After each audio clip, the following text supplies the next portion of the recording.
today's world. Alrighty, so this is a video I've been wanting to do for a little bit. I've been thinking about this all week, oddly enough. Somebody had asked me, as a question for the podcast, what makes a good rogues gallery? And though I've done quite a bit of self-promotion on my comic lately, this is something that is tangentially related to it because I'm actually drawing up a rogues gallery for the lead character of Inglewood, plus the eventual, whenever I'm able to, get the artist thing figured out for Project Lazarus. The one thing that I, realize as somebody who wants to write a comic for years on end is that I gotta have a rogues gallery. I gotta have bad guys. I gotta have people to set my my protagonists up against, to test them, to make the stories interesting, and so on and so forth. So let's get that first part out of the way, is why a rogues gallery? Why do we like antagonists? My theory is that the reason that we like it is because human beings want an identifier. We grow under pressure, and we don't really realize that. And it's part of Darwin's theory of evolution, is part of what, causes beings to evolve, is years upon years of being tested against the elements, and then, their DNA changes and they, adapt to their surroundings. In a way, that's sort of how nature works in general, is survival of the fittest. The idea that the most fit survive. Well, how do we know that they're the top of the heap? Because they've been tested against other forces over and over and over again. And the way that we look at heroes are through the adversity that they go through. Why is the greatest generation considered the greatest generation? Well, they toppled three evil empires. Fascist Italy, Nazi Germany, the Tojo Empire of Japan. And that's quite a bit of adversity to face off against when you think about it. Not to mention that generation had gone through the Great Depression and came out the other end.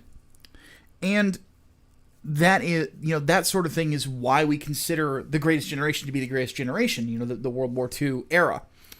And it's why we idolize them. I think that's part of the reason, or part of what makes Captain America such an interesting character, is he is of that generation, and he is, sort of an eternal character in that stance. He's, in a way, an eternal representation of a few different things, of American principles, of the World War II generation, and of the sort of example that a superhero should set.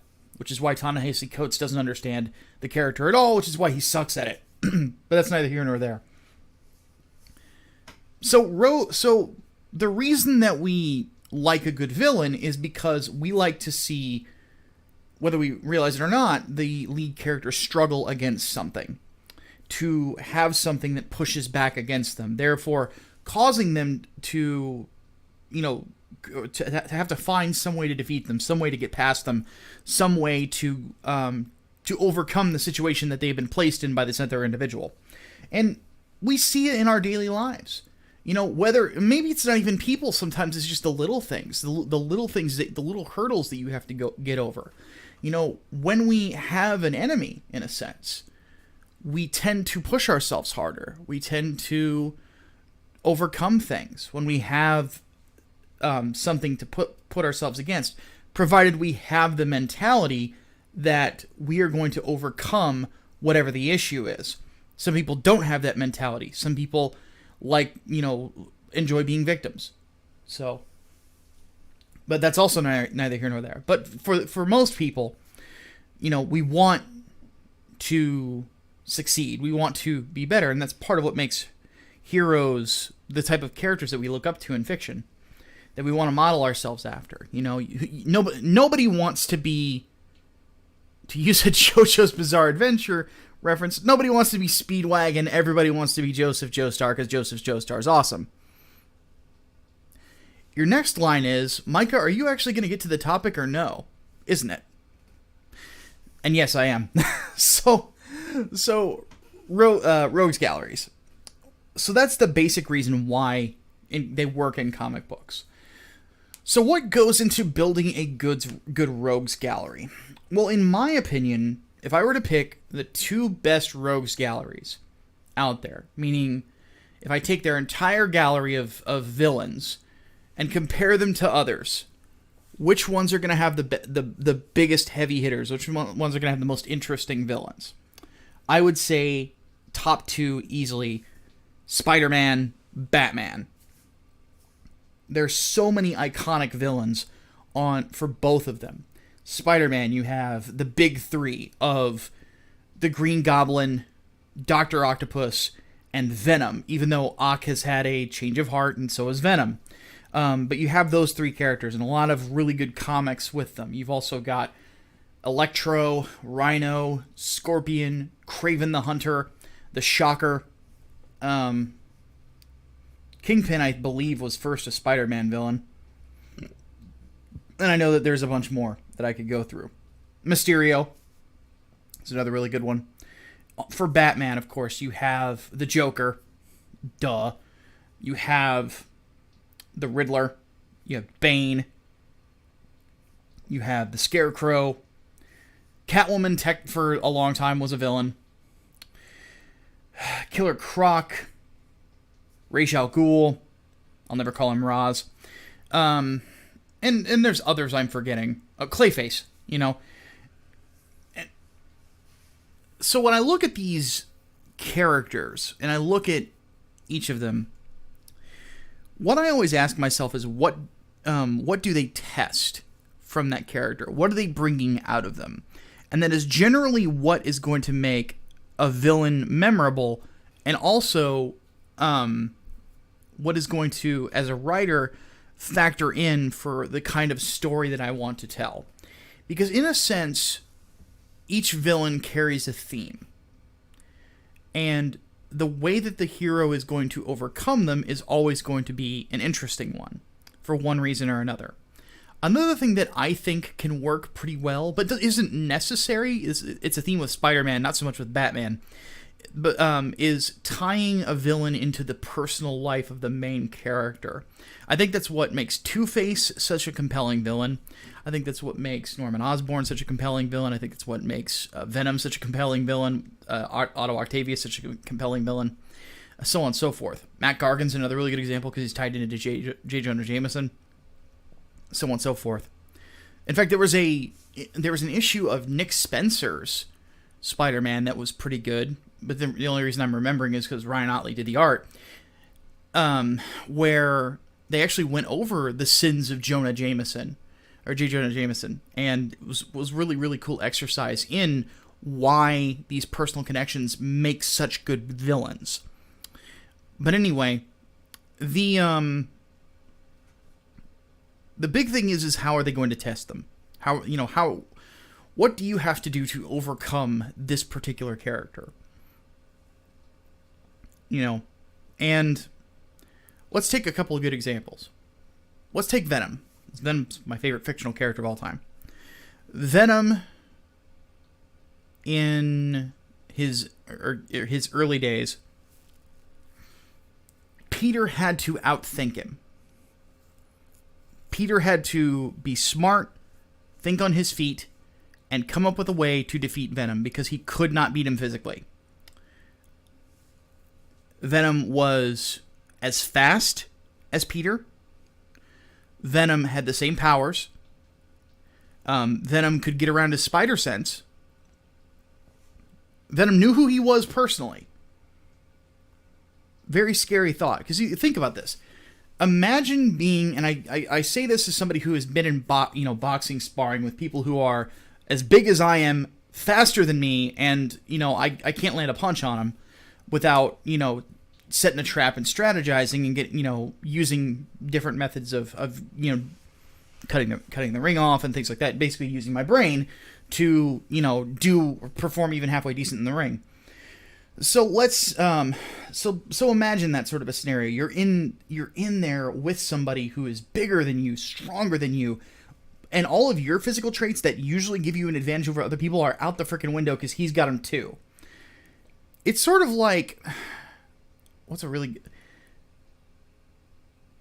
it's sort of like, for those of you who are wrestling fans, AJ Styles versus Brock Lesnar is sort of Spider-Man and Venom. in a sense, in matchup style. Because Brock is huge. He's as tall as I am, so he's 6'2". Well, no, he's 6'4" actually, so he's a little taller than I am. 300 some odd pounds of muscle, moves incredibly fast.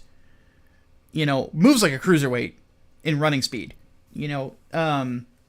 Against a guy who has all these athletic traits but doesn't have the physical strength of the other guy. Like that's how horrifying it is in a sense.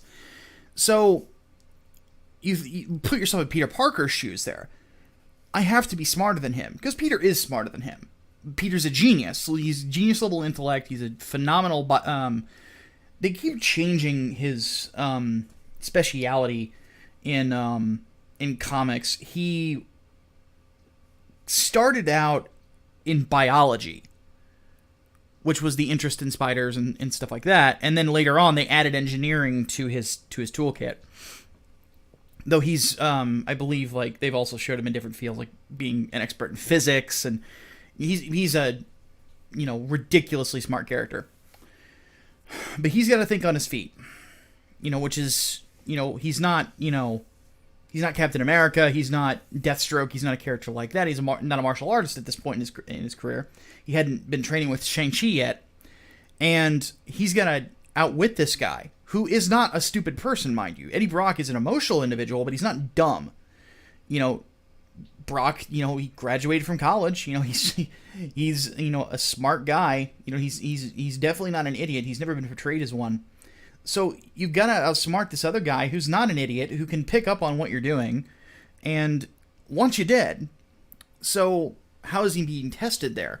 Well, he's being tested in the sense that he's got to use his brain, he's got to outthink it, he's got to find what this thing's weaknesses are.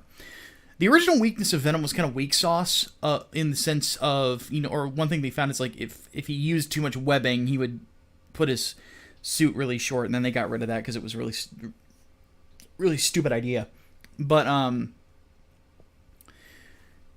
it tested him in that way. Like, one thing I will always remember is when he was fighting Eddie on a deserted island, and he had to fake his own death to get away from him, and he had to basically think on the fly to do it. So that's what that tests, is the ability for Peter Parker to think on the fly, the ability to outthink somebody who has the proper physical traits to kill you. And of course, we can talk about Joker and Batman in this case too.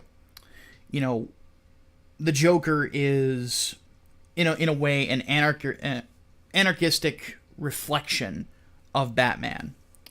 Because Batman is order, Joker is chaos in the way that they represent things. So what the Joker is always trying to introduce to Batman's life are these chaotic situations that he has to think his way out of. And that's what it always tests. It not only tests... Well, it tests several elements of the character of Batman, in the sense that it tests his mind. He has to constantly outthink the Joker, because the Joker is not stupid. The Joker is a very smart character. He's just insane, and insanity is not necessarily a reflection of one's intelligence. But he's going up against a crazy person who is whip smart and always comes up with elaborate plans. And Bruce is in a situation, he's got to outthink him on the fly. But it also challenges his morals of, or of dealing with mortals in a sense, because Bruce has to constantly ask himself, should I let him live?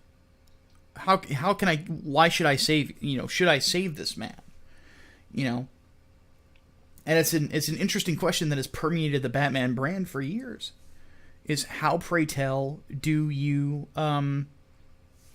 deal with a villain like this? Can you really keep them alive? Should you?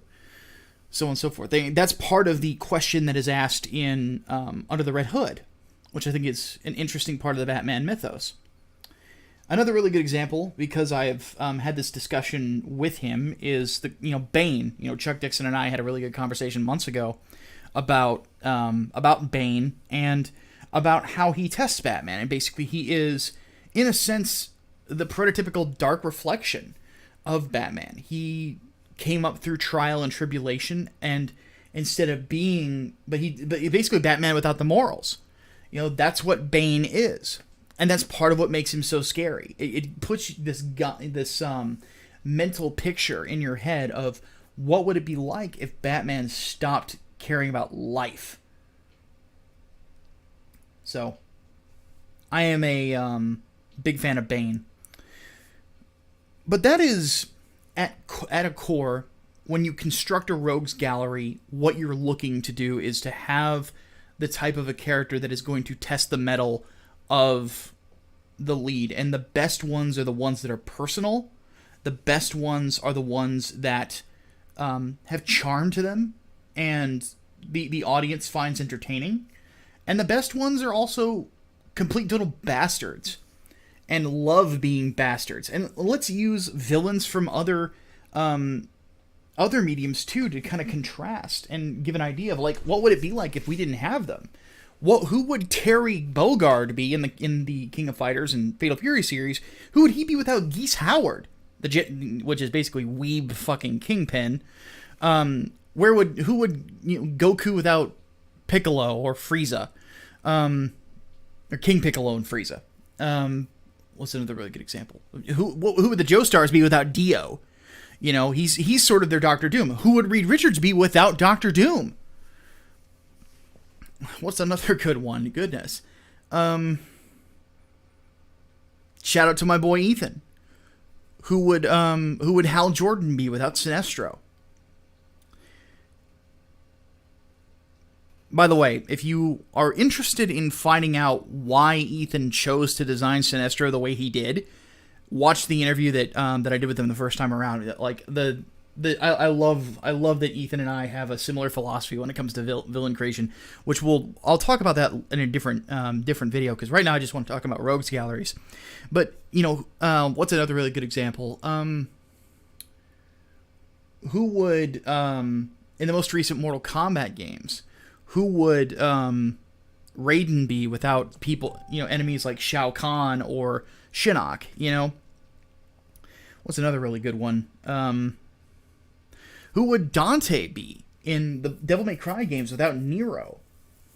And not Nero, Virgil. Nero's is... Never mind, not going to spoil it. Who would Chris Redfield be without Albert Wesker? These are basically the villains that define a character and give you an idea of who they are as a person. Because you can have long-winded speeches about someone's character to you as the audience as much as you want, but it is how they are going to react to adversity that is going to tell you exactly who they are as a character. And that is why we love rogues galleries, and that's why we need them. Hopefully that answered that question to whoever it was that asked it. So, thank you for asking. If you enjoyed the video, please don't forget to like, share, and subscribe. My name is Micah Curtis. I'll see you next time. Dave's Vault.